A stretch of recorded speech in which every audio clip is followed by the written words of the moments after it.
Bienvenidos a La Ventana. Soy Rafael Tirado Rivera y este es mi podcast.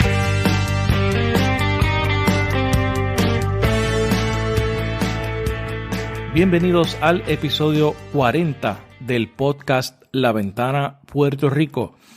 Esta semana conversamos con el representante por acumulación del Partido Popular Democrático, Jesús Manuel Ortiz. Con el representante hablamos sobre sus inicios como periodista y cómo esto lo lleva al mundo de la política.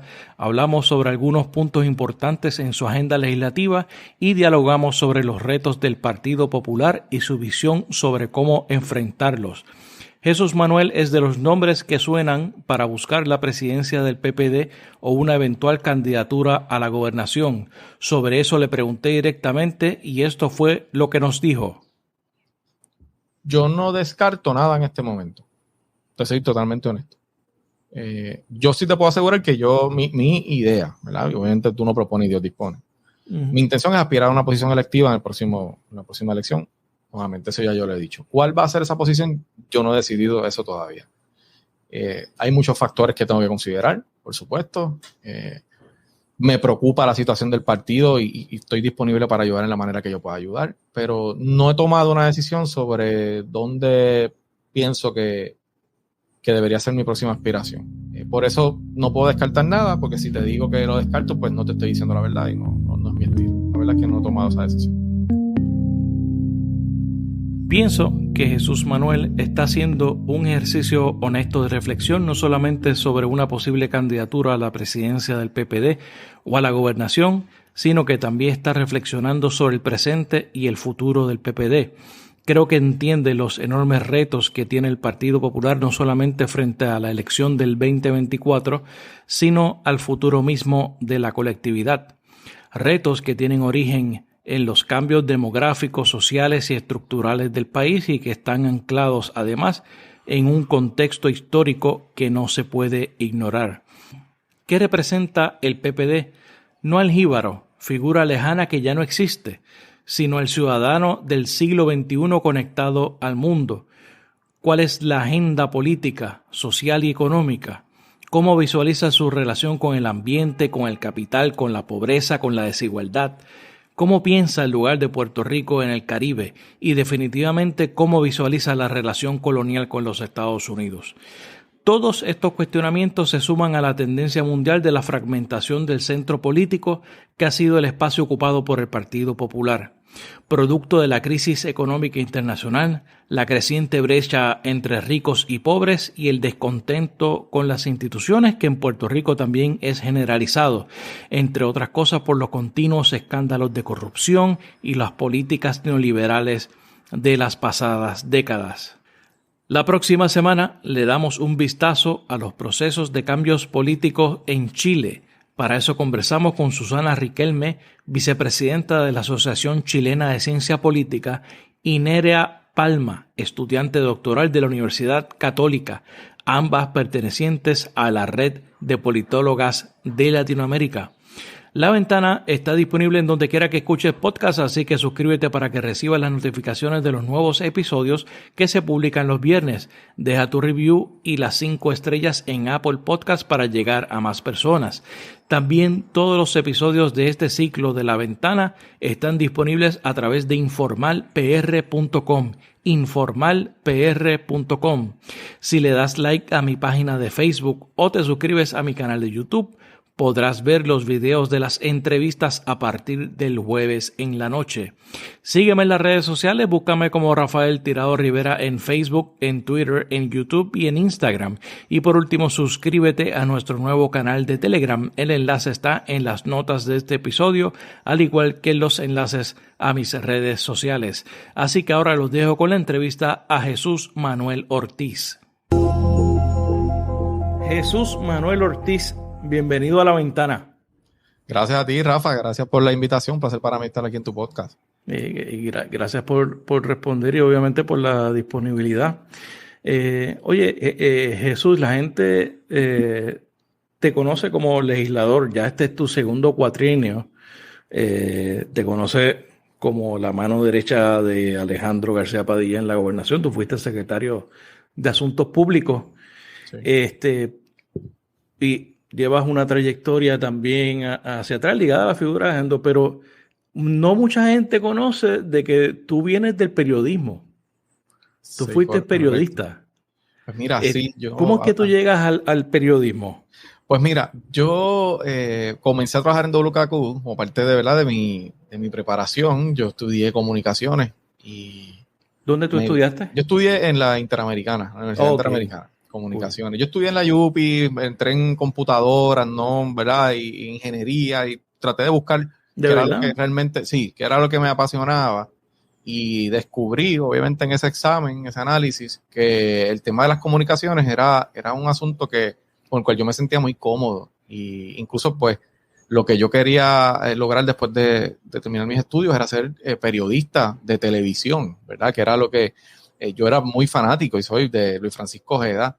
De verdad. De Luis Francisco Ojeda, wow. Sí. Y yo veía... que te criaste viendo a Luis Francisco Ojeda. Pues mira, sí, lo veía y lo escuchaba. Y era fanático de Ojeda. Y yo decía, bueno, pues yo me sentía cómodo comunicando, me sentía cómodo, así, siendo maestro de ceremonia en actividades de niño. Yo era maestro de ceremonia en las clases graduandas, en kinder, en sexto grado. Y pues siempre me identificaron que tenía pues talento, ¿no?, para poder comunicarme. Y cuando entro a comunicaciones, efectivamente lo confirmo. Yo me cayó como anillo al dedo, Rafa. O sea, me sentí muy cómodo desde el principio. Y salgo de allí con la meta de lograr, mientras estoy allí, hacer la práctica en WKQ Radio. Porque pues, obviamente, siendo fanático de Ojeda, pues escuchaba... El mejor sitio, claro. Así que hago todas las gestiones y efectivamente logro que me acepten como un interno, como hacer práctica en WKQ para allá para el 2002, por ahí más o menos. Y la intención era, mira, yo lo voy a hacer bien, voy a aprender el trabajo y cuando termine de estudiar, quiero quedarme como periodista de radio y después llegar a ser periodista de televisión. Y así fue. Me quedé en WKQ, trabajé como reportero a tiempo parcial. Luego, en aquel entonces todavía WKQ no era de Univisión, por lo tanto había una unión de empleados y las posiciones surgían por seniority, ¿no? Así que estuve 3 años allí y logré ser productor a tiempo completo y reportero. Hacía parte de mi jornada produciendo paneles de análisis, a veces producía Ojeda, ¿verdad? Incluso llegué a ser productor de Ojeda, que fue para mí, ¿verdad? ¿Y cómo fue esa experiencia de producir el modelo tuyo en el periodismo? Mira, fue una gran experiencia. O sea, para mí, pues Luis Francisco Ojeda era el periodista. Claro. O sea, era el fiscal del pueblo, como le decían en sus tiempos. Y fue una gran experiencia. Ojeda fue, ¿verdad?, conmigo siempre muy amable y me enseñó mucho allí. Y además de eso, tuve la oportunidad de trabajar con Luis Guardiola. Cuando Ojeda cambia de horario, se va de la emisora, no recuerdo si fue que salió su programa para otra emisora. Y llega Luis Guardiola y yo termino siendo el productor de Luis Guardiola en WKQ. Así que también aprendí mucho de Luis. Y al final se me encomienda, y aquí es donde se empieza a conectar la política conmigo, se me encomienda montar como productor un panel. Yo sé que tú recuerdas aquella controversia que surgió entre Fuego Cruzado y WKQ. Correcto, que ahí fue la salida de... Exactamente, cuando Fuego Cruzado se va, pues me encomiendan montar un panel nuevo, totalmente nuevo. Aquel panel se llamaba A Palo Limpio. Y en aquel entonces pues había un panelista del PNP, un panelista independentista y un panelista del Partido Popular. El panelista del Partido Popular, en varias ocasiones que no pudo asistir, envió como sustituto a este joven que se llamaba Alejandro García Padilla, a quien yo no conocía. ¿Y quién lo moderaba? ¿Ese era el de Jay? ¿Lo moderaba? No, lo moderaba José Sánchez Acosta, el licenciado Sánchez Acosta. Los panelistas eran Sánchez Acosta, Inés Quiles y Reinaldo Alegría en su inicio. Wow. Sí, Reinaldo varias veces envió a Alejandro a sustituirlo. En un momento dado, Reinaldo sale del programa y mi jefa, que era la directora de noticias, se llama Marisol Seda, me encomienda conseguir un panelista del Partido Popular. Y yo recuerdo que yo le digo, mira, aquí viene un muchacho que es hermano del presidente de la universidad, que me parece que ese muchacho es bueno, le digo yo. Creo que es ágil, ¿verdad? Puede hacer... Y al final del camino termino yo reclutando a Alejandro García Padilla, porque ella pues me encomendó eso a mí, para el panel. Así que yo a todo el mundo le digo, yo comencé siendo jefe de Alejandro García Padilla, porque yo era el productor del programa. Y básicamente el responsable de traer a Alejandro a la política. Correctamente, así mismo fue. Pues entonces Alejandro sigue siendo panelista como para el 2003, ya es eso, 2003, quizás mediados de 2003, en aquella campaña de Aníbal Acevedo Vilá y Pedro Rosselló, que recordarás que era bien intensa. Sí. En un cuento largo corto, gana Aníbal Acevedo Vilá y nombra a Alejandro García Padilla el DACO. Y él, en un momento dado, y tengo que decirlo como fue, sin saber cuál era mi ideal político, porque yo nunca, y los tres panelistas te puedo decir, yo como periodista hacía mi trabajo y nunca, ¿verdad?, me comportaba para favorecer a nadie. Me ofrece ser secretario de prensa en el DACO. Y en lo personal, ¿tú habías tenido contacto con la política anteriormente? Nunca. Ni en tu familia era gente política. Nunca. No. La familia por parte de mi mamá, que es una familia bien del PNP, de Bayamón. Sí. Sí. La familia de mi mamá es de Ramón Luis Rivera padre y de senadores del distrito de Bayamón, pero reconocida PNP en Bayamón. Ellos sí, pero yo nunca he tenido contacto con la política. Mis papás nunca estuvieron en política, ni nadie cercano, ¿verdad? Era algo lejano para ti. Era algo lejano más para allá mí. de tu interés por las noticias. Exacto. Así que cuando él me ofrece trabajar en DACO, yo te tengo que ser bien honesto, no era lo que yo quería hacer, pero en aquel entonces, pues yo empecé a tener una familia muy joven. En aquel momento a mis 25 años tenía 3 hijos. Así que temprano. Fue un análisis y lo puse en una balanza así. Y bueno, mi interés personal, mi aspiración es ser reportero de televisión y para eso tengo que dar unos pasos. Pero el bienestar de mi familia hoy está en yo poder dar, ¿verdad?, una mejor calidad de vida y aquí, y estaba en la emisora, pues no lo podía hacer. Así que decidí tomar ese paso simplemente porque pensé que podía ser mejor para mis hijos en ese momento, ¿verdad? Un análisis que hice en aquel momento. Y me voy a trabajar a DACO como secretario de prensa por primera vez en el gobierno. No sabía, ¿verdad?, nada de lo que era el gobierno. Fue un cambio bien drástico y duro para mí porque el ambiente en gobierno es muy distinto a lo que uno veía en la empresa privada. Así que comienzo a dar esos primeros pasos en el 2005 como secretario de prensa del DACO. Y allí trabajo 2 años con García Padilla, luego él renuncia porque iba a ser candidato al Senado, entra Víctor Suárez y yo sigo los 2 años que quedan del cuatrienio con Víctor en el DACO y a la misma vez, pues por las tardes, pues ayudaba a Alejandro a lo que era correr su campaña como senador. Y ahí aprendí entonces, ya viene la segunda, el tercer cambio, ¿verdad? El segundo cambio que me lleva al tercer escenario, que es el de una campaña política. Que ese es otro monstruo totalmente distinto. Totalmente distinto. Ahí comienzo a aprender el tema de las operaciones de campo, y empiezo a aprender a conocer gente dentro del Partido Popular, a visitar todos los pueblos, aprender cómo se corría una campaña. Y luego que él llega al Senado, yo sigo siendo su asesor de comunicaciones. Luego paso a ser el secretario de prensa en la campaña a gobernador en el 2011, me parece.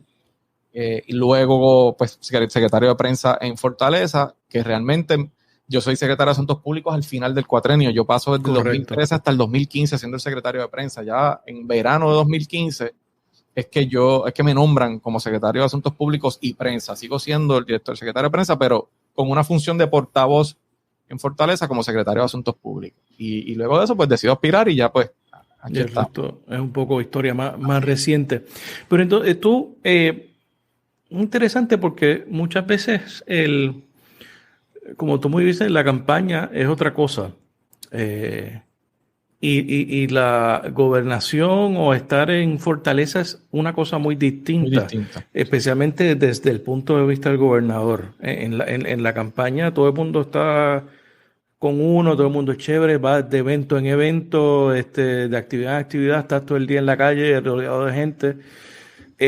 Y el trabajo de gobernador es un trabajo muy diferente, es más solitario.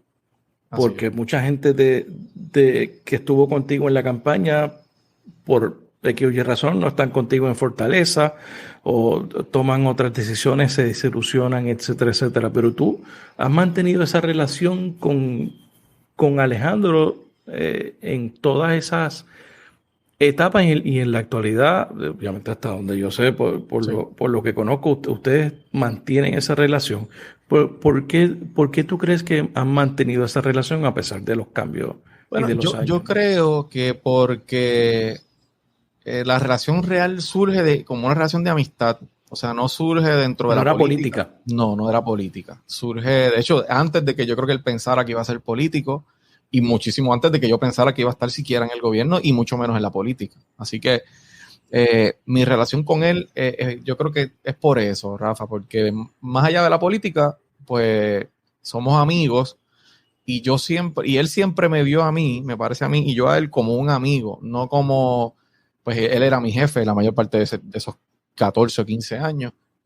Pero a pesar de eso, mi opinión sobre las cosas y lo que él me preguntaba y me pedía mi parecer, yo se la decía como yo la veía. O sea, no era un yes man, como decimos por ahí. O sea, los que conocen y trabajaron de cerca con Alejandro y conmigo saben, especialmente en Fortaleza, que aquellas reuniones de consejo donde estaba el gobernador con los secretarios y había mucha gente, muchas veces nos sentábamos en lado de frente a la mesa, él en la esquina y yo en la otra esquina, y cuando yo entendía que había un planteamiento que era incorrecto, lo decía, y teníamos diferencias a veces frente a la gente, ¿verdad? Obviamente siempre con el respeto de siempre y el aprecio que siempre nos tenemos, pero él sabía que si yo lo decía algo, pues era porque realmente yo lo creía y no era porque quería, ¿verdad? De alguna manera quedar bien con él. Así que yo creo que es por eso, la relación era más de amistad que de trabajo.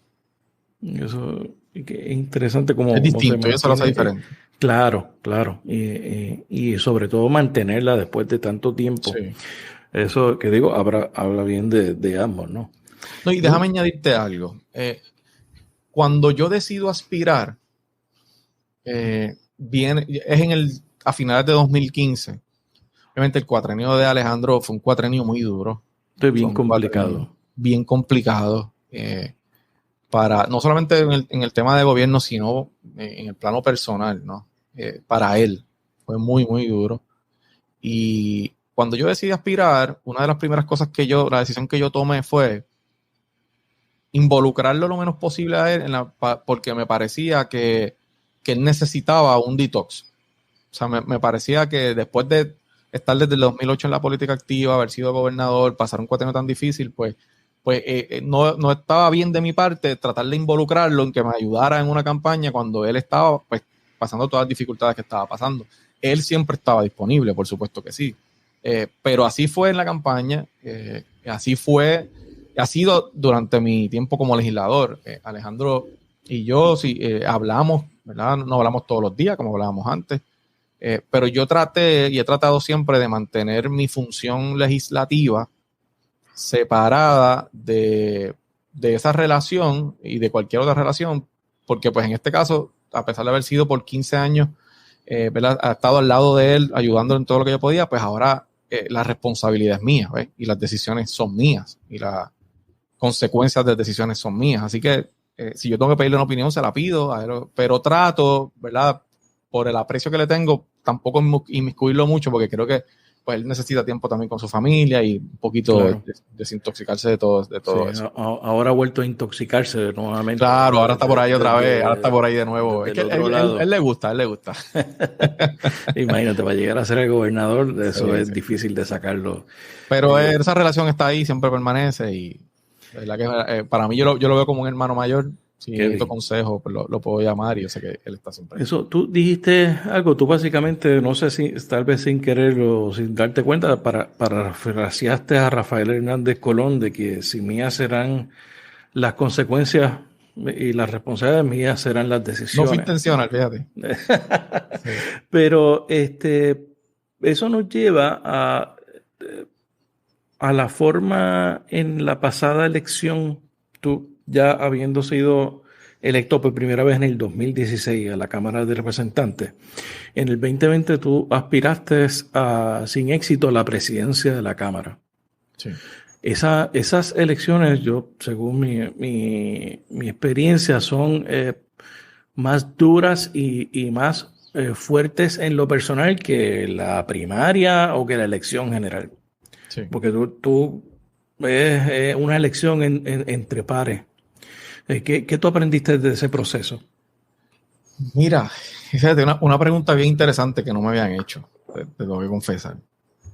Esa elección, primero, concuerdo contigo en que son elecciones que son más duras incluso que la elección regular. Definitivamente. Además de porque son de pares, porque también requiere un alto grado de madurez de parte de uno no importa si obtienes la posición o si no la obtienes, porque si la obtienes, pues tienes que tener la madurez de que los que no estuvieron contigo a la larga son de tu equipo también y tienes que integrarlos, ¿no? Y tienes que trabajar con ellos y tienes que dejar a un lado si estuvieron o no estuvieron contigo en la votación. Y si no obtienes la posición, como fue en el caso mío, que se da en medio de, yo creo que me parece a mí, me pueden corregir, que yo creo que ha sido la elección para la presidencia de la Cámara, una de las más cerradas de la historia. Me parece allí fue una elección que se decidió por un voto. Sí. Después de 6 horas en caucus, que fue duro. Yo de verdad que no recuerdo la última elección tan cerrada, pero no recuerdo una elección a la presidencia de la Cámara que se decidiera por un voto en los últimos, 20 años. No, se decidió, prácticamente hubo 4 votaciones, 3 votaciones empate, y en la 4ª votación es que ¿verdad? Un compañero cambia el voto y gana, y sale Tatito Hernández favorecido para ser presidente. Así que fue una elección muy cerrada, lo cual presentaba un reto mayor. Rafa, porque era llegar a una delegación con 26, con exactamente el número que necesitas de votos, pero dividida por la mitad, o sea, donde tú tienes un presidente que tenía realmente la mitad de la delegación y la otra mitad no estaba con él.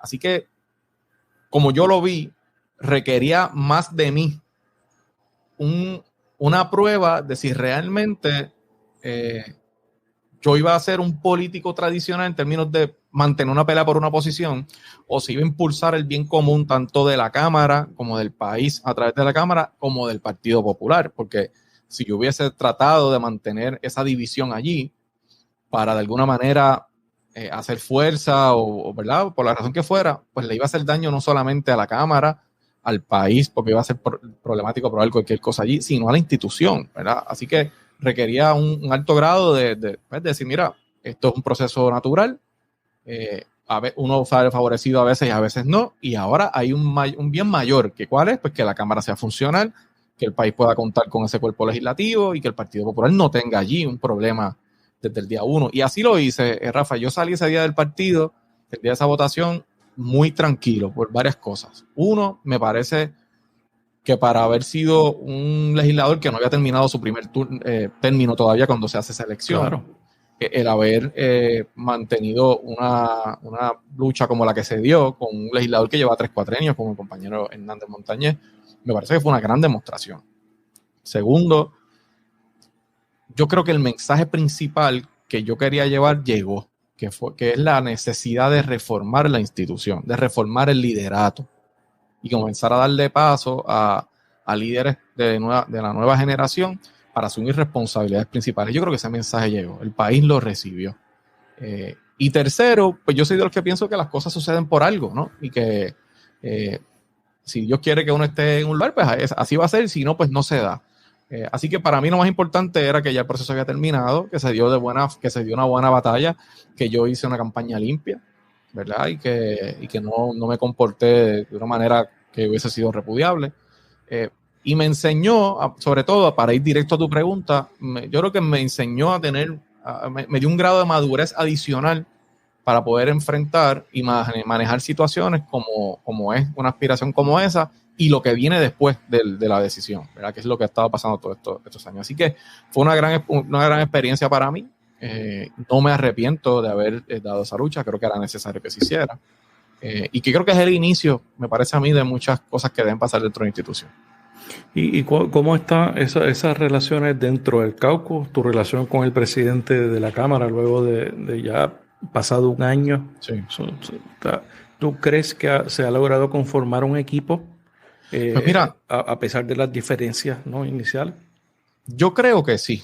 Yo creo que obviamente él y yo tenemos diferencias, tanto en estilo como ¿verdad? En política pública, lo que él entiende son prioridades versus lo que entiendo yo, y eso es normal que se dé, en cuerpo legislativo mucho más todavía. Pero la relación entre él y yo siempre ha sido una relación cordial y de respeto. Yo te puedo decir categóricamente que incluso durante la campaña y durante los esfuerzos que él hizo para la presidencia y los que hice yo, nunca hubo una falta de respeto ni una, ¿verdad?, de parte de él hacia mí, mucho menos de mí hacia él. Y así ha sido siempre. Conversamos, a veces él me llama, mira, necesito que suba a la oficina, vamos a hablar de un tema, hablamos yo y subo. En los caucus, cuando tenemos diferencias, hemos tenido diferencias y coincidencias, pero siempre ha sido dentro de un marco de respeto y pues es una relación, yo creo que de trabajo normal y que no me parece a mí que es una relación disfuncional, de que no podemos tener una conversación. No, la realidad es que no. Él y yo trabajamos. Yo tengo la comisión de gobierno, tiene un proyecto en la comisión y cree que es importante, me llama y yo le planteo. Y, o sea, estoy ahí disponible para cualquier ayuda que necesite la delegación, porque me parece que esa es mi función y así debe ser. Sí, que es una relación saludable, ¿no? Que sí, yo no, yo te digo, tenemos diferencias, hemos tenido en proyectos importantes, pero claro, él sabe por dónde voy yo. Claro. Eso es importante. En un caucus yo expreso mi posición, él sabe por dónde yo voy. No invierto mi tiempo en conspiraciones para vamos a aguantar tales votos aquí, para aguantar tal propuesta y hacer quedar mal. No, esa no es mi agenda y él lo sabe y pues las cosas pues funcionan de esa manera. Eso, ahora tú mencionas, tú eres presidente de la comisión de gobierno. Esa es la segunda comisión más importante en la Cámara de Representantes, obviamente luego de la comisión de Hacienda, o sea que tienes una responsabilidad y tú has logrado desarrollar una agenda que me parece de unos puntos interesantes que me gustaría ir sobre alguno de ellos. Tú has estado trabajando legislación y varias iniciativas relacionadas al tema de blockchain y de criptodivisas. Uh-huh. Cuéntanos un poco de eso, qué es lo que se está planteando exactamente y cuáles son los objetivos. Mira, yo he tratado, como tú dices, esa es una comisión muy importante, yo te diría que es de la... Me parece que puede ser hasta la comisión que más medidas recibe. A pesar de que la de Hacienda, sí, yo creo que es la comisión más importante, pero durante el resto del año me parece que yo recibo en la comisión muchas más medidas. Y yo he tratado de trazar una agenda dirigida a la operación gubernamental que en parte va por la línea que tú planteas, el tema, y para ir en orden. El tema de las criptomonedas y el blockchain, a mí me parece que nosotros como país necesitamos comenzar a mirar el gobierno, lo que va a ser el gobierno del futuro. ¿Verdad? Cómo nosotros vamos a manejar una institución gubernamental o un gobierno, dejando atrás las trabas tradicionales, la operación manual de las cosas, los procesos análogos burocráticos que tanto nos cuestan, no solamente en tiempo a la gente, sino en recursos al gobierno. Y el tema del blockchain en especial es un tema que me parece que va muy por esa línea, porque además de ser medular en el desarrollo y en la operación de las criptomonedas, es un sistema que nos permite realizar transacciones de manera segura, de manera más eficiente, y que el gobierno tiene que auscultar para incluirlo en sus procesos. Esa legislación es una resolución de investigación, hay una que es mía y una que es del presidente de la Cámara, y yo creo que tiene que iniciar de esa manera porque legislar sin conocer los detalles y cuán preparado está el gobierno, pues no sería responsable. Así claro. que lo que me he dedicado es un poco a ver cómo está el gobierno hoy en condiciones o no para comenzar a migrar posiblemente proyectos pilotos en algunas agencias o en algunos procesos donde se puede utilizar la tecnología blockchain, como por ejemplo el registro de la propiedad, como por ejemplo el DTOP, con transacciones que se hacen que son recurrentes y que necesitan tener seguridad, que necesitan estar visibles al público y ser más ágiles. Y hacia eso nos estamos dirigiendo. Hemos empezado vistas públicas citando agencias, citando a agencias que tienen que ver están relacionadas directamente con el tema de la tecnología. La primera parte ha sido un análisis de cómo estamos hoy y cómo podríamos insertar esa tecnología en el funcionamiento del gobierno. Ese no es un proyecto fácil, no es un proyecto que está rápido en una sesión, requiere análisis y estamos en eso. El tema de las criptomonedas pues tiene una complejidad adicional. Obviamente nosotros tenemos reglamentación federal que tenemos que estar sujetos y que ahora mismo está no tiene claro el norte del gobierno federal de cómo va a manejar el tema de las criptomonedas. Sí, no sabe qué hacer con eso. No sabe qué hacer con eso. O sea, entre la IRS, el SEC y otras agencias federales, todavía estamos en espera de cuáles son los lineamientos para trabajarlo. Y obviamente nosotros reconociendo que es una tecnología que llegó para quedarse y la importancia de que el gobierno se inserte en ese tipo de tecnología, pues también estamos mirando posibles escenarios. Te doy un ejemplo, como la posibilidad de que el gobierno de Puerto Rico y los municipios pueden aceptar donativos. Hoy pueden aceptar donativos. O sea, si usted quiere donarle al gobierno, a un gobierno municipal, $1,000 para algo, usted lo puede hacer. Eso se permite. Pues quizás permitir la posibilidad de que puedan hacerse donaciones en criptomonedas. es dar un primer paso para empezar a lidiar con ¿verdad? Con el tema, pero sí lo estamos manejando con mucho cuidado, Rafa, porque queremos hacerlo de manera responsable. Y como te digo, el tema central es que hay que reconocer que necesitamos establecer lo que será el gobierno del futuro, más económico, más eficiente, con más seguridad.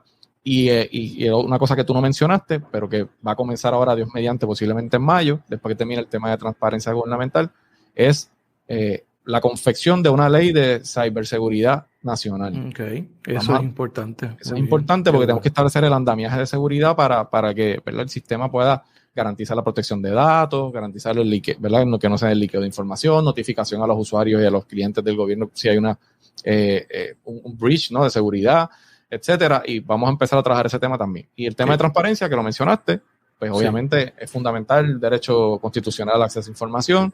¿Y qué es lo de transparencia exactamente? ¿Qué es lo que buscas? Yo sé que tú has tenido varias reuniones, varias mesas redondas con grupos, organizaciones. ¿Estás incluyendo a grupos sin fines de lucro? Sí. Mira, es bien interesante lo que hemos hecho con ese proyecto, Rafa, porque aquí hay dos leyes que se aprobaron el cuatrienio pasado, la ley 122 y la 141, que las aprobó el gobierno del PNP, para trabajar lo que era los datos abiertos y el acceso a la información. Yo te tengo que decir que hay aspectos positivos de esas leyes, pero hay muchos otros que no han resultado en la práctica. Porque son más restrictivos. Sí, lo eran, pues te voy a dar un ejemplo. Esa ley establecía que si tú le solicitas una información a una agencia, la agencia no te lo da, y tú decides ir al tribunal a reclamar la información, tú solamente podías ir al tribunal de San Juan. O sea, si tú vives en Mayagüez, solamente ese recurso, que es un recurso especial que se hizo, que no tiene costo, que es mucho más rápido, lo podías radicar solo en San Juan. ¿Por qué? Pues mira, sentido. No hace ningún sentido. Obviamente, eso se está cambiando y estamos derogando, como son dos leyes, estamos derogando la 122 y estamos incluyendo lo bueno de la 122 en la 141 para hacer una sola ley. ¿Por qué estoy bien entusiasmado con este proyecto? Yo he llevado no quiero decir una campaña porque no es una campaña electoral, pero yo creo que nosotros tenemos que cambiar la manera que estamos haciendo las cosas en el gobierno. Yo he tratado a través de la comisión de un poco cambiar el proceso legislativo de ese proceso tradicional donde yo radico un proyecto, hago una vista pública, el legislador está en un estrado, el invitado está en una mesa más bajita que el legislador, yo controlo el tiempo, a las 4 minutos, yo doy un malletazo, hago 3 preguntas, me voy, hago lo que quiera en la comisión y bajo un proyecto y lo apruebo en el floor. Exacto. De ese proceso es que lo que uno se lleva es que literalmente el legislador hace lo que quiera cuando acaba la vista pública, se va a la comisión, le dice al asesor, bueno, esto sí, esto no. Y vámonos. Uh-huh. Así que, primero, la resolución que se radicó, la radicamos José Bernardo Márquez y yo, del Movimiento de Historia Ciudadana y yo. Radicamos la resolución para investigar cómo había funcionado ambas leyes en la operación. Luego de eso, me siento con José Bernardo, con quien tengo una excelente relación de trabajo muchas medidas allí juntos, y decidimos, y yo como presidente de la comisión, vamos a hacer esto de una manera distinta. Si es la ley de transparencia, no vamos a hacer el proceso legislativo tradicional. Lo que hicimos fue, organizamos lo que llamamos el primer diálogo de transparencia gubernamental, que fue un diálogo que hicimos de 3 días, 4 mesas de trabajo. Cada día discutíamos 2 puntos. En las 4 mesas, los mismos 2 puntos. Con la Universidad de Puerto Rico nos ayudó a recopilar, a llevar el diálogo en cada mesa. Recopilábamos los datos importantes de cada mesa. Se hizo un informe de lo que pasó esos 3 días de diálogo. Allí se invitó gremios periodísticos, organizaciones sin fines de lucro que tienen que ver con el tema de transparencia gubernamental, agencias de gobierno y el sector académico. Luego de eso, vimos todo lo que se discutió, trabajamos unos puntos que nos parecían importantes para afinar el proyecto, hicimos una segunda reunión con todos los componentes, fuimos sobre el documento, luego de eso hicimos un anteproyecto de ley y con ese anteproyecto de ley, no sé si tú sabes que en la Cámara se añadió en el reglamento el markup, que es una sesión para aprobar enmiendas. Esa es una reunión pública, ¿verdad? De las comisiones, pública, en donde se va enmienda por enmienda al proyecto original y se va votando. Yo creo que eso es muy positivo, eso se utiliza en el Congreso. Correcto, no se invitan deponentes, pero es pública porque la discusión se da con la prensa allí y todo el mundo lo ve. Claro. Pues después de tener anteproyecto, hicimos lo que nosotros denominamos la comisión un markup ciudadano. Okay. Fue que convocamos nuevamente a las instituciones, y en una mesa rectangular, hicimos una, ¿verdad? Todos de la misma manera, fuimos línea por línea en ese anteproyecto, artículo por artículo, leyéndolo y recibiendo opiniones de cada uno de los sectores. Luego de hacer eso, entonces ya formalmente radicamos un proyecto y la semana pasada anunciamos el proyecto 1303, que es un proyecto multipartidista, porque además de este servidor y de José Bernardo Márquez, está Denis Márquez y está José Che Pérez del PNP, un proyecto que tiene 4 delegaciones. Y ahora vamos a iniciar el proceso legislativo tradicional. El proceso formal de vistas públicas. Correcto, pero estamos mucho más adelante porque ya hemos discutido esto desde septiembre para acá. Cosas buenas del proyecto, ¿verdad? Primero, como te dije, derogamos la 122, enmendamos la ley 141, reducimos las excepciones. La ley actual permitía al gobierno 17 excepciones para negarte la información pública. Wow. Las reducimos a 6. Estamos dándole la obligación al Instituto de Estadísticas de ser la agencia que fiscalice el cumplimiento, una agencia mucho más independiente. PRIT se mantiene como asistente tecnológico con las agencias. Estamos creando un nuevo recurso de apelación. Si usted quiere ir al tribunal a requerir esa información, va a poder ir como siempre, pero si quiere hacerlo de manera administrativa, puede ir al Instituto de Estadísticas a hacerlo. Estamos poniendo sanciones económicas para las agencias de gobierno que se nieguen a dar información, así como la posibilidad de que haya anotaciones al expediente y sanciones a empleados públicos si se determina que detienen la información de manera temeraria, intencional o violando la ley, ¿verdad?, de manera intencional. Estamos también estableciendo un mecanismo que me parece muy importante, que es la divulgación periódica, la divulgación automática prácticamente, que es que se determina una categoría de documentos que son públicos, que toda agencia tiene que hacer público en su página sin que nadie se los pida. Y se llama, ¿verdad? Si no divulgan de manera constante esa información, también pueden ser penalizados por una multa. En términos generales, hay muchos más cambios, pero te mencioné algunos por encima. Lo que tú entiendes son más importantes. Son importantes, exacto. ¿Por qué esto es importante? Y a veces la gente pregunta, Jesús, ¿por qué ese tema es técnico? Porque la realidad es que ese muchas veces, cuando uno está en esos puestos, siempre está la visión de que, oye, pero ¿por qué tú te metes en eso si eso a nadie le importa?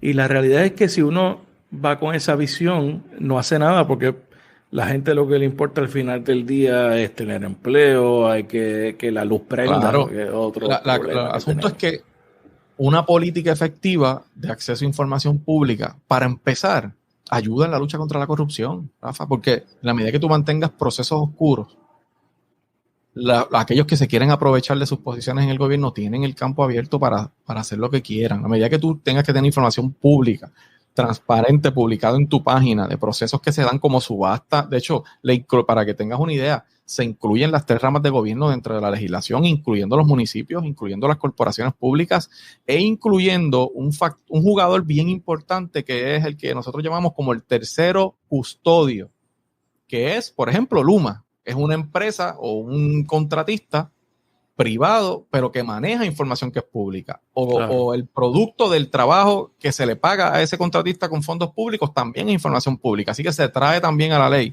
a ese contratista que tiene que cumplir con las disposiciones de la ley. Y al final del camino, la gente que nos está viendo y nos está escuchando, usted tiene el derecho a la libertad de expresión, que es constitucional. Pero para usted poder expresarse de manera correcta y con toda la información, usted necesita tener acceso a la información. Por eso es que los tribunales han decidido que el derecho a información pública es un derecho constitucional que realmente se deriva del derecho a la libertad de expresión. Así que es importante. Eso es importantísimo. Importantísimo en una democracia. O sea, importantísimo en una democracia. Así que ese proyecto debe ir a vistas públicas, yo entiendo que en las próximas semanas, y obviamente pues requiere de mucho trabajo en las delegaciones para lograr la aprobación y obviamente que Fortaleza pueda darle el apoyo firmando. ¿Y se le asignan recursos al Instituto de Estadística? Sí, mira, sí. Gracias por hacer la pregunta. Porque no tiene muchos recursos claro, el instituto, y yo creo que se creó bajo la administración de Sila María Calderón y todos los años, yo creo que no se le asignan, nunca se le asignan los recursos que necesita para atenderlo. Ellos estiman que necesitarían $400,000 para aplicar, poner en ejecución esta ley, que no es una barbaridad el proyecto. Claro. O sea, yo creo que $400,000 para tú garantizar un andamiaje que va a garantizar un derecho constitucional como este, me parece que es totalmente razonable. Y la medida ordena la asignación de $400,000. Obviamente en las vistas públicas vamos a traer a OGP, vamos a traer a Hacienda, vamos a traer al Ejecutivo, porque esa es una función, esa es una parte fundamental de esa ley. Oh, qué bien. Que no estaba, no tenía el detalle de lo que era, pero sabía que estabas trabajando eso y me parece una gran iniciativa, y lo importante es que has traído a otra gente a la discusión y de forma diferente, así que esperemos que sea positivo, ¿verdad? La evaluación de estos proyectos y que puedan salir adelante en Cámara, Senado, y que el gobernador eventualmente lo firme. Tú también has sido muy vocal sobre el tema del impuesto al sol. ¿Qué ha pasado con esa propuesta del impuesto al sol? ¿Eso va hacia adelante? ¿La Junta insiste en esto? Pues mira, yo creo que esa es una batalla que logramos, por lo menos quizás no hemos ganado la guerra ahí, claro, pero sí logramos ganar una batalla, porque comenzamos en enero a llevar esta bandera. Que yo creo que sería bueno que expliques un poco qué es lo que se trata y qué es lo que ha pasado. Como ustedes saben, el gobierno de Puerto Rico está en una quiebra y la Corporación Pública Autoridad de Energía Eléctrica pues también está en proceso de quiebra y también se acogió al título 3 de promesa, que no es otra cosa que el capítulo de la ley promesa que te permite empezar a manejar tus deudas y acogerte a la quiebra. Como parte de esas negociaciones, en el 2019 se aprobó lo que se llama un RSA, que es un documento de reestructuración, el acuerdo de reestructuración, que se aprobó en el 2019 con la intención de que entrara en vigor en el 2020 entre la Junta y los acreedores de la Autoridad de Energía Eléctrica. La única razón por la que no entró en vigor es porque llegó la pandemia y pasó todo lo que pasó y se atrasó todo ese proceso. Pero ya en el 2019 se había aprobado ese acuerdo, que entre otras cosas incluía lo que se llama un cargo por transición, que es un cargo para pagar la deuda de la Autoridad de Energía Eléctrica. Así que usted iba a tener que pagar su factura, lo que consuma, y a tener que pagar obviamente el aumento en la factura por el tema de presupuesto, de combustible, etcétera, pero además iba a pagar un cargo fijo de entre 2 centavos y 4 centavos al transcurso de 20 años para pagar exclusivamente la deuda. ¿Dónde es que viene el impuesto al sol? Bueno, pues que ese cargo lo iba a pagar todo el que esté conectado a la autoridad, pero además de eso, aquellas personas que tuvieran un sistema de energía solar en su casa. Recuerden que este documento es de 2019. A partir de septiembre de 2020, todos los que compraran o tuvieran un sistema en su casa iban a tener que pagar el cargo por transición de los kilovatios que consuman de la red. Ustedes saben que con la medición neta, una persona pues produce energía y la consume, pero de noche puede ser que utilice de la energía eléctrica de la autoridad si está conectado. Pues iba a pagar ese cargo por lo que consuma si está conectado, que uno lo podría entender, aunque no esté de acuerdo con el cargo, ¿verdad? Pero para efectos de análisis. Pero además iba a tener que pagarlo por lo que ellos llaman detrás del metro, que no es otra cosa que por lo que usted produzca de su sistema solar. Correcto. Y van a obligar a cada persona que tenga este sistema a ponerle un segundo metro, o sea, te iba a tener el contador tradicional, iba a tener un segundo contador, por decirlo de alguna manera, metro, que iba a medir cuántos kilovatios usted producía en su sistema. Y de esos kilovatios se le iba a cobrar también el cargo de transición. Ese es el impuesto al sol. Y nosotros desde el principio nos opusimos a ese cargo. Empezamos desde enero de este año a levantar el planteamiento de que se estaba acercando la negociación nuevamente o retomar la conversación y que era inaceptable el cargo por el impuesto al sol por varias razones. La primera, por razón obvia, el impacto al bolsillo de esos consumidores que tienen un sistema que ellos están pagando y que lo pusieron en su casa. Segundo, el impacto a la economía, obviamente que iba a tener. Tercero, es una política totalmente contraria a la política pública que nosotros como país debemos establecer para enfrentar el cambio climático a través del aumento en generación de fuentes renovables. Si usted promueve eso, pero a la vez le está poniendo impuestos, pues entonces no tiene sentido, ¿no? Así que dimos esa lucha. Primero la Junta salió negando que eso era correcto. Ellos quieren ponerle un adorno al impuesto, pero al final del camino, cuento algo corto, creo que el Ejecutivo se dio cuenta de lo dañino que iba a ser posiblemente para sus aspiraciones, ¿verdad? Si lo están viendo del lado político. Si no lo ven del lado político, pues para todas las razones que ya yo les di. Y se salieron del acuerdo. O sea, el gobierno de Puerto Rico se sale del acuerdo y ahora tienen que hacer una negociación nueva. Ahora están renegociando el acuerdo del pago de la deuda de la autoridad. De la autoridad. Y ya ha salido por ahí que aparentemente el cargo por transición no va a formar parte de ese acuerdo o que el gobierno por lo menos no lo va a defender como lo estaba defendiendo hasta inicios del año. ¿Qué va a pasar? ¿Cuál es la estrategia? Estamos muy pendientes, claro, porque yo creo que la Junta no esperaba, la Junta y los acreedores no esperaba que esto resultara como resultó. claro. Yo creo que la oposición que se generó con el impuesto al sol y la decisión del Ejecutivo, a mí me parece que tomó por sorpresa a la Junta. Y ahora, ¿cuál es la estrategia? Veremos a ver qué es lo que van a hacer en el nuevo acuerdo. Ahí la pregunta es, básicamente, es cómo se le va a repagar la deuda a los acreedores. Correcto. Oye, que una deuda de la Autoridad de Energía Eléctrica que la mitad la tomó Luis Fortuño. Luis Fortuño tomó casi 4 o 5 billones de dólares en el cuatrienio que estuvo de gobernador y el tipo está por ahí dando recetas de buen gobierno de sanidad gubernamental. O sea, yo creo que es una barbaridad. La que tomó la Autoridad de Carretera. Muy irresponsable. Chama, quebró la Autoridad de Carretera, le metió 4 billones en deuda. Y si sumas la que cogió en el Banco Gubernamental de Fomento, que fueran deudas a corto plazo, eran deudas que expiraban en 4 o 5 años. O sea, que en el cuatrenio después de él, el que viniera, que en este caso fue Alejandro García Padilla, iba a tener que pagar esos préstamos. Así que Fortuño ha sido, yo creo que fue muy irresponsable en su administración y estamos pagando las consecuencias. Y ese Mr. Fiscal Responsibility, tú sabes. Así el de la medicina amarga. Que correcto, o sea, es una cosa en que el tipo cogió hasta $1 billón para despedir gente. Así, o sea, es increíble. Muchos de los problemas que tiene el país hoy es gracias a Luis Fortuño y él está por ahí, salió de Fortaleza, se fue para la Junta de Aberti, que es la que le privatizó el Expreso 22, o sea, es una barbaridad. Y se fue a trabajar a un bufete que él como gobernador le dio más de $20 millones en contrato. Y fue y pidió una opinión en ética que se la dieron, pues supuestamente no había ningún conflicto y allí está trabajando. De verdad que en otro creo que se llama en Steptoe, sí, en otro país estuviera preso este señor. Mira, tú fuiste hace poco, estuviste visitando en Salinas como parte de la comisión tú eres miembro de la Comisión de Recursos Naturales, me parece.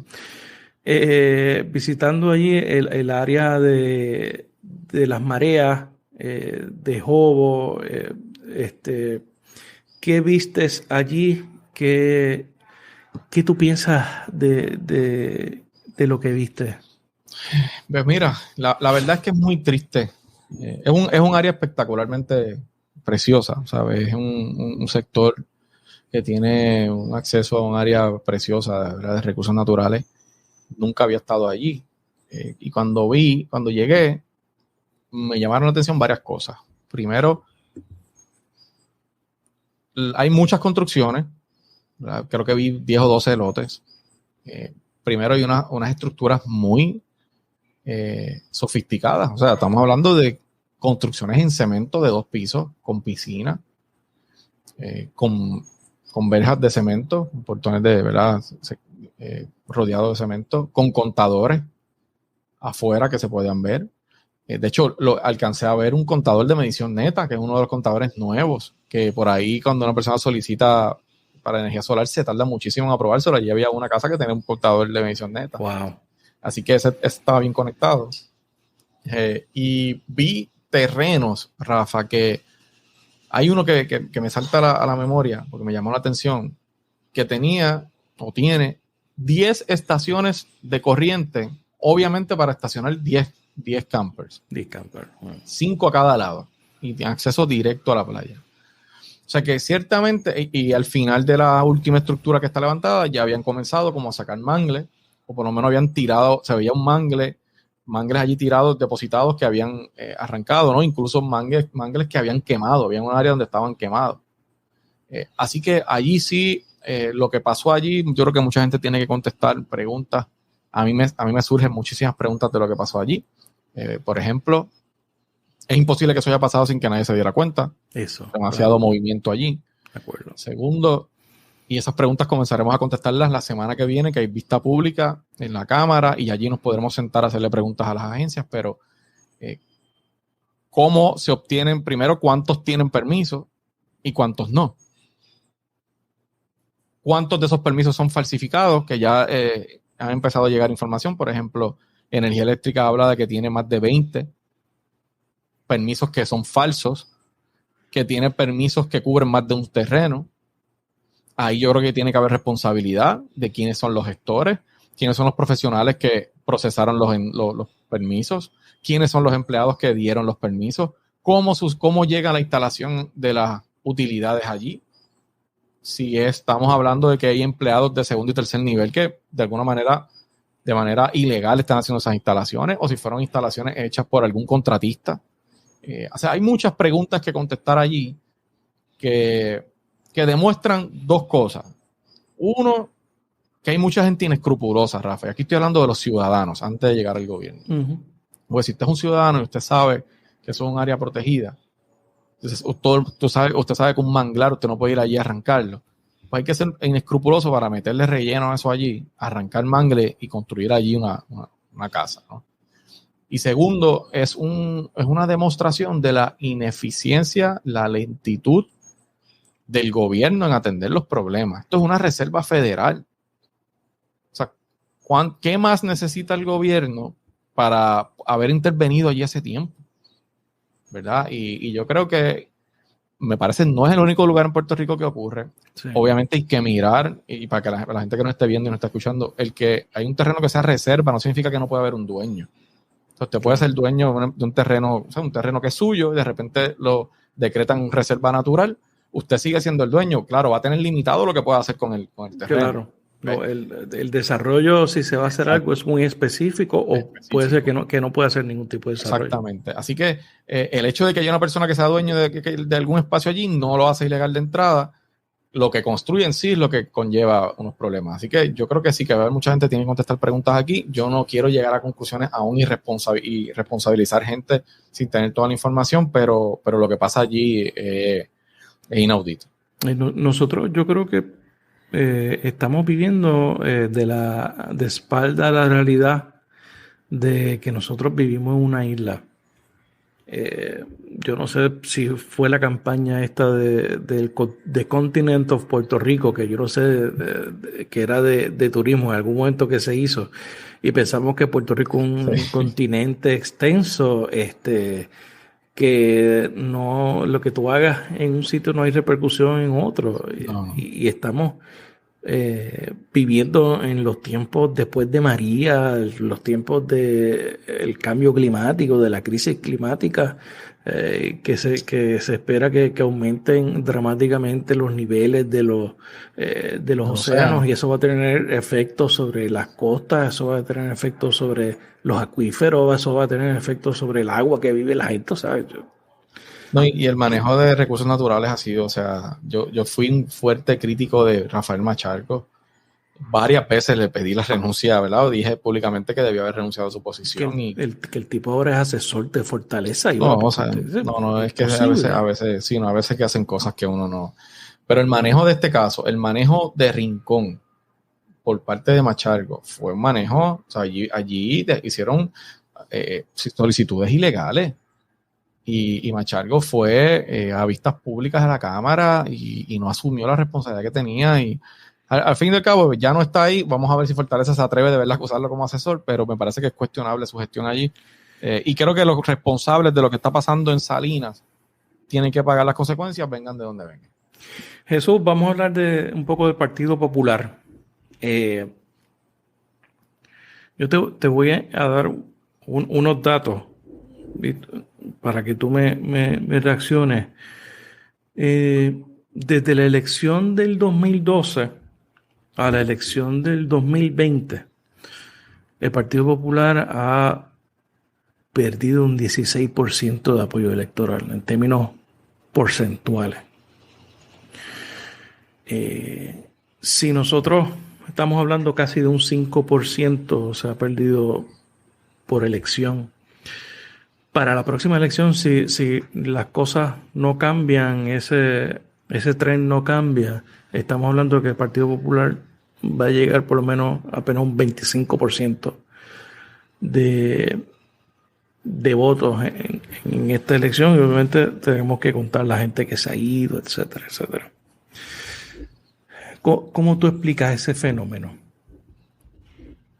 Es muy difícil, ¿verdad?, tener una explicación certera o una única explicación. Yo creo que hay un desgaste institucional que no solamente impacta al Partido Popular, que yo creo que, y tampoco impacta exclusivamente el tema de la política. O sea, vivimos un momento histórico donde hay cuestionamientos y hay una mala reputación y un descrédito en instituciones políticas, gubernamentales, sociales, religiosas, corporativas. O sea, hay un cuestionable hay un comportamiento y de cuestionar la institucionalidad, ¿verdad? Y eso es una across the board. La gente no confía en las instituciones y eso es un peligro. Eso es un peligro. Y está sucediendo no solo en Puerto Rico, a nivel mundial. Así que si partimos de eso, pues ya obviamente ahí hay un impacto de entrada. Segundo, yo creo que el Partido Popular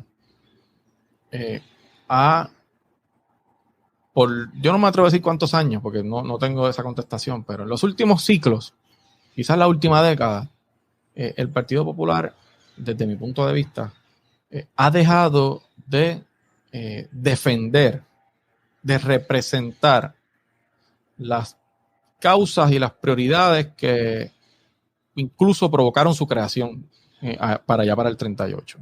Y antes de explicar esta, porque creo que esa es la más importante, el tema de las instituciones fue el primero que dije.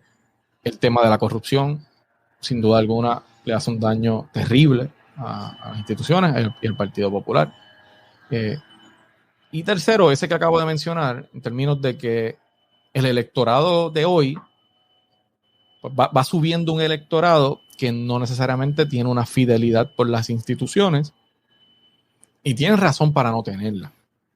Claro. Rafa, porque si miramos quizás 2 generaciones atrás o 3, pues esas generaciones nacieron en condiciones bien difíciles, vieron como el Partido Popular como instrumento echó para adelante el país, ¿verdad? Y ellos pudieron mejorar su condición. Después viene una generación detrás de ellos que llega a un momento un poco más estable, donde ya no pasaron las vicisitudes de los anteriores, pero estaban muy presentes porque eran sus papás los que la habían pasado. De eso después llega otra generación que ya cada vez va dejando más atrás esas vicisitudes, hasta que estamos hoy donde hay generaciones que nacen y cuando miran a su alrededor lo que hay es crisis fiscal, crisis en retiro, crisis en crimen, crisis de corrupción, sus papás no saben si tienen retiro, sus abuelos no pueden pagar sus medicamentos y al final del camino cuestionan todo lo que es la institucionalidad porque no tienen el por qué tener una lealtad hacia esa no institución. Solamente sus papás ni sus abuelos, sino que ellos no van a tener no tienen retiro. Claro, exacto. Así que esos electores, por supuesto, no tienen ese apego. Ahora bien, ¿qué buscan esos electores? Obviamente, desde mi punto de vista, uno tiene la verdad, agarra por el mango, ¿no? Buscan defender causas en las que ellos creen, Rafa. Y ahí es donde yo tengo problemas con el desempeño del Partido Popular. El tema del estatus es un tema importante, es un tema que siempre coloca a un partido de centro en una situación más difícil que los partidos ideológicos como el PNP y el PIB, que nacen y viven para su causa, ¿no? Que es el estatus y la independencia en un caso y estadía en otro. El Partido Popular no es ese tipo de partido. Así que de entrada tenemos más difícil en ese renglón. Y si a eso tú le añades que las causas que sí son las que provocan la creación del partido se dejan de defender y pasan a un segundo o tercer plano, pues entonces de momento te encuentras con una institución que tú no sabes lo que defiende. Y yo creo que el Partido Popular ha llegado a ese momento.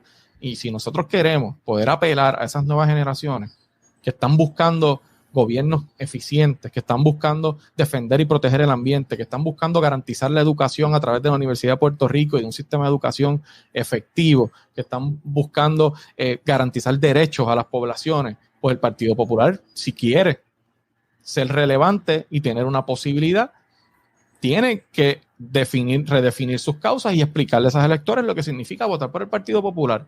El tema del estatus se atenderá de la manera que se atiende, pero no, eso no es excusa para dejar de defender lo que significa la institución.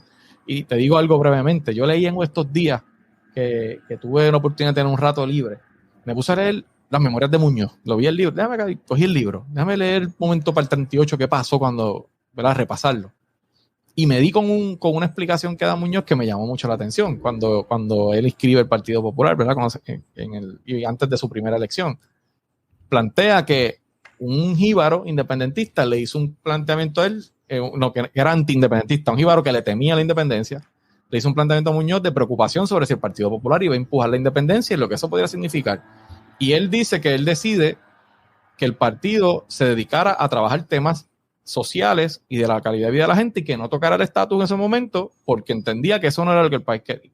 Y yo digo, caramba, hoy estamos en un momento similar en términos de que hay unos asuntos sociales sucediendo y el Partido Popular tiene que representar para esos electores nuevos una institución viable y que defienda esos principios, sin dejar de atender el tema del estatus.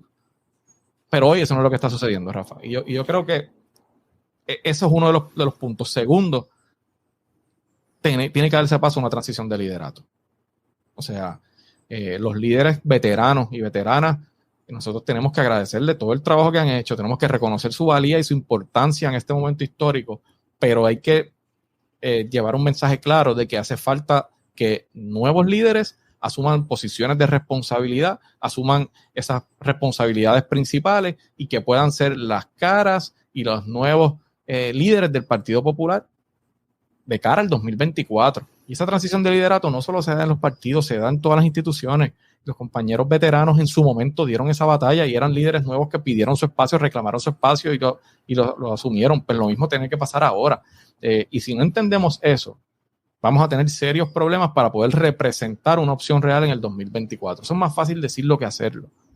Y yo estoy claro de eso. Pero de que hay que impulsar ese cambio generacional y no hablo de edades, y no tiene que ver con el tema de edades, sino de esos líderes, esa gente, esos líderes que están en los pueblos, en los distritos, que están disponibles para asumir su responsabilidad, pero no se les da la oportunidad.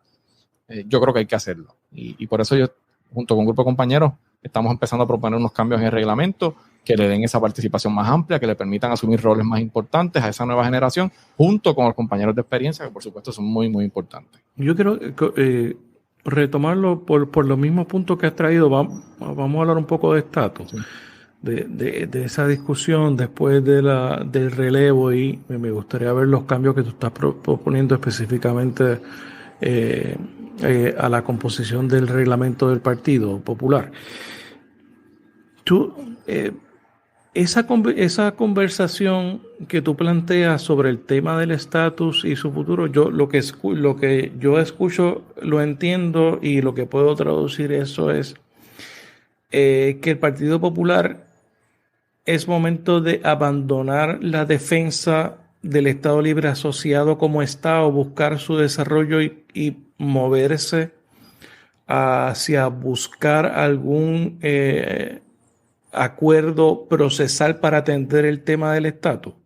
Eso es una posibilidad que tú estás planteando. Mira, más el final de la premisa que el principio. Yo creo que nosotros sí debemos basarnos, o sea, el movimiento principal debe ser en establecer un mecanismo procesal. Porque aquí dentro de la institución hay quienes piensan, sí. Claro, pero para eso hay que partir de unas premisas que tienen que estar claras, porque si no, ese movimiento no se puede dar. O sea, no sé cómo. ¿Tú piensas que el ELA es una colonia hoy? Mira, esa conversación es medular, ¿verdad? Y yo sí creo que el Estado Libre Asociado, ¿verdad?, tiene bondades que le han servido bien al país y que tiene muchas áreas que tiene que mejorar. Claro. Yo creo que eso es indiscutible. Esta teoría de que toda la responsabilidad que ha sucedido del Estado Libre Asociado no es real. No es real, claro. Y más que nada es un subterfugio de mucha gente que no quieren asumir la responsabilidad de sus errores y todo le echan la culpa al estatus, y además tiene un segundo propósito, y es poner a pelear o a distraer a los populares en esa discusión, que ha sido lo que ha pasado en la última década, Rafa. Nos metemos en el tema del estatus, nos olvidamos de todo lo demás y de repente la gente piensa, bueno, el Partido Popular existe para definir el ELA. Y eso no es real, por lo menos como lo veo yo. El Partido Popular no existe ni siquiera por el ELA. El ELA se desarrolla 14 años después de que el Partido Popular existe, ¿no? Así que... Y se creó por una serie de realidades, claro, y necesidades geopolíticas de los Estados Unidos. Correcto, totalmente correcto. La realidad también. O sea, totalmente correcto. Yo creo que en el Partido Popular se tiene que tener esta discusión de forma... sin emociones ya. O sea, sí, sin duda. Totalmente correcto. Y se crea también para adelantar las verdaderas razones por las que existía el Partido Popular. Obviamente se entendía que llegando al acuerdo que se llegó, se adelantaban las causas que provocaron la creación del Partido Popular. Claro. Y era un vehículo, vamos a ponerlo así, era un vehículo para adelantar las causas. Correcto, es el instrumento para hacer cosas. El instrumento, así lo sigo viendo yo. Mi preocupación con el tema es que le consume un tiempo a la institución, nos hemos dejado, y provoca que no suceda nada más. ¿Ves? Y yo creo que mientras caigamos en esa trampa, pues vamos a seguir con el problema que te mencioné en la respuesta anterior, de que la pregunta de qué representa el Partido Popular. ¿Ves? Porque el tema de que el PNP representa la estadidad, la independencia representa, el PIB representa la independencia. ¿Qué representa Victoria Ciudadana? No representa ningún estatus. Claro. No representa ningún estatus. Y de repente, ¿qué representa el Proyecto Dignidad? No representa ningún estatus. Entonces, de repente, nos hemos dejado, como dicen en mi barrio, pegar el vellón de que, entonces, ¿qué representa el Partido Popular? Bueno, pues representa un partido que es de centro, que adelanta causas sociales, que happens to be, como dicen por ahí, que fue el propulsor del Estado Libre Asociado, que es el status quo, ¿verdad? Actualmente, que todo el mundo quiere derrotar. Y esa conversación se tiene que dar. O sea, yo no postulo que no se dé. Mi único planteamiento es, ok, se tiene que dar, pero no podemos abandonar las demás. Claro. Y no es la razón principal de la existencia de la institución. No es la razón. Yo creo que el crecimiento de los otros movimientos, como tú muy bien mencionas, no está atado al tema del estatus tampoco. Por alguna razón no está atado. Claro. Promover, quizás, nosotros somos un partido que debe promover, que lo promovió en un pasado y que yo creo que también se ha abandonado el buen gobierno, el gobierno honesto, el que combatir la corrupción con fuerza, el que no tenga un minuto de break, yo creo que funcionario popular que sea y corre en corrupción. Y tú sabes, yo creo que ¿sabes? Algo que a los populares les molesta es que el Partido Popular y sus candidatos digan en una elección voy a hacer X y Y cosa y terminan haciendo lo mismo que hacía el PNP y lo mismo que criticaban ellos. Claro. Y con toda la razón, Y en ese sentido, tú usaste una palabra ahorita, o una frase, que me parece importante. Tú dijiste que ese partido debe dejar de defender el ELA. Y tú sabes que yo me encuentro con ese cuestionamiento a diario. Cuando yo voy a los pueblos, muchos populares se me acercan con ese planteamiento, diciéndome su molestia por lo que ellos perciben es la falta de defensa del ELA de parte del Partido Popular. Y así te lo dicen, Rafa. Ustedes no defienden el ELA. El PPD dejó de defender el ELA. ¿Y sabes qué? Tienen razón. Pero no solo el ELA, dejamos de defender el ELA y todo lo demás. El ELA, el desarrollo, en el Partido Popular no hay una discusión tampoco sobre la soberanía ni la libre asociación, ni nada. O sea, yo creo que además de que se ha perdido también el contacto con Washington, la realidad que es otro problema. Tenemos un comisionado residente desde el 2004. Que fue Aníbal Acevedo Fila fue el último comisionado residente. El último, o sea, llevan más de 20 años. 20 años. 20 años ahora en el 2024, que no tenemos un candidato, o sea, un comisionado residente. Así que mi preocupación y mi llamado es a que nosotros no podemos continuar permitiendo que el tema del estatus nos saque de cualquier otra discusión, Rafa. Y como parte de lo que te adelanté, porque sé que el tiempo corre, de las propuestas que hicimos del reglamento, la primera incluye, nuestro reglamento no tiene una visión de la institución. Establecer claramente la visión y la misión del Partido Popular, que desde mi punto de vista son las razones por las cuales se creó. Y yo creo que eso tiene que estar claro en esas 5 o 6 puntos, columnas del Partido Popular, que todo elector que vote por la institución sabe que esos candidatos y esas candidatas podrán tener su posición sobre el Estado Libre Asociado y en algunas otras cosas, pero en estos 5 o 6 puntos, esa es la base del Partido Popular. Los que van a defender la universidad, el partido que defenderá el ambiente, el partido que buscará la defensa de los trabajadores y las mejores condiciones trabajadores, que va a fomentar el desarrollo económico, que va a fomentar una mejor educación a través de una reforma curricular en el Departamento de Educación, etcétera, etcétera. Y así hay muchos puntos que uno no los puede traer todos aquí, son parte de la discusión, pero eso tiene que pasar. Promovemos también en esas enmiendas uno de los problemas mayores que tiene el Partido Popular, que no te lo había mencionado, y es la desconexión con su base. Sí. O sea, el Partido Popular perdió toda conexión con su base. Esa es Los la populares realidad. no sienten que el Partido Popular les hablan y los escucha. O sea, No. Tiene que ser un partido más abierto, más inclusivo. Estamos proponiendo que se revise desde la Junta de Gobierno hasta todos los organismos del Partido Popular. Esa Junta de Gobierno hay que revisarla, creo que hay que reestructurarla. Creo que tiene que tener más representación de personas no electas y menos de funcionarios electos para hacer un balance de poder en esa institución o en ese ente.